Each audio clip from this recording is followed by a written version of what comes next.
Alright, let's get into our question. Our question says we have a 300 milliliter cup of coffee that is too hot to drink when served at 90 degrees Celsius. What is the mass of the ice cube taken from a negative 20 degrees Celsius freezer that will cool your coffee to a pleasant 60 degrees Celsius? So our thought process here is that the energy taken to cool the coffee should equal the energy taken to warm the ice plus the energy taken to melt the ice after its heat reached its melting point, and then plus the energy taken to warm the water from 0 degrees to 60 degrees. So to calculate the first part, the energy to warm the ice, I would like to point out that you need the specific heat of the ice, which is 2.06 joules, to plug into this equation right here to calculate our heat energy.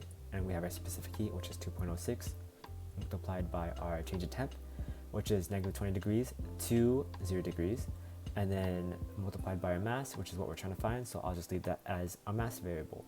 So when we multiply 20 multiplied by 2.06, we get 41.2 times the mass variable.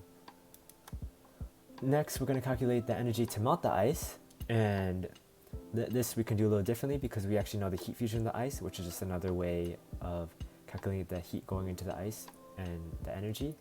And when we use this variable, we just need to calculate the heat fusion variable multiplied by the mass variable to get our heat energy, and that'll just leave us with 334 multiplied by the mass variable.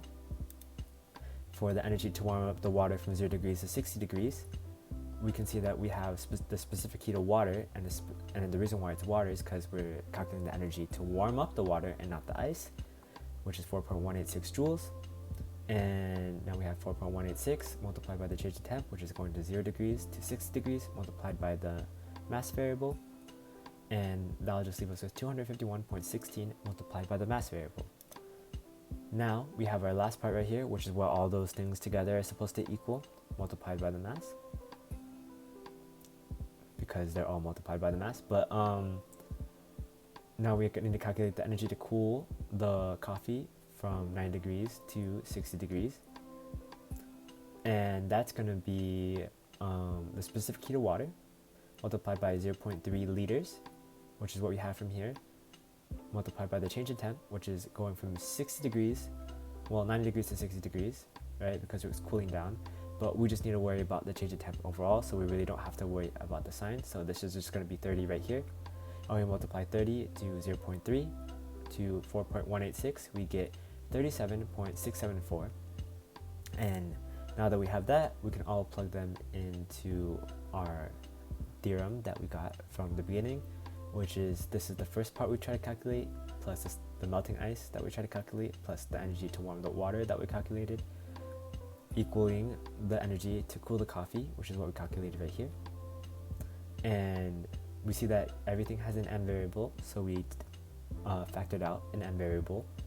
And now we see that we'll get just one number right here when we add these together, and we can isolate the m variable by dividing this number over to this side. So when we get 37.674 divided by this number right here, we'll get m equals 0.06 kilograms, or 6 grams.